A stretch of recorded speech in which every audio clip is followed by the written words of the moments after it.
ఏంటో నాకు విన్యాసాలు ఎప్పుడూ లేవి. ఈ తమాషా విన్యాసాలు ఎక్కడికి పోతున్నాయో వీళ్ళని అడిగేవాళ్ళు లేరని బరిదిగించి సోషల్ మీడియాలో కూడా బాధితారాహిత్యంగా పోస్టింగ్లు పెట్టేయడం, ఇలాంటి వాళ్ళని ఏం చేయాలో ఆలోచిస్తున్నాం. తప్పకుండా ఒకటే చెప్తున్నా, సోషల్ మీడియాలో పెట్టినా బాధ్యతగా ఉండండి. బాధ్యత లేకుండా పెడితే మాత్రం ఎవిడెన్స్ లేకుండా, ఆధారం లేకుండా ఇలాంటి తప్పుడు వార్తలు రాస్తే అది మంచిది కాదు. మీకు కూడా చాలా క్లియర్గా చెప్తాను, law will take its own course of action. ఇది మీరు కావాలంటే మీ వర్షన్గా పెట్టుకోండి, మీకు అంత అవసరం అనుకుంటే.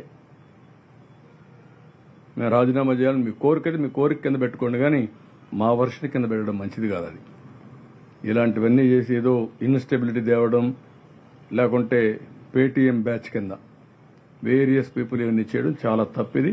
నేను గర్హిస్తున్నా, ఖండిస్తున్నా, మంచి పద్ధతి కాదని హెచ్చరిస్తున్నా.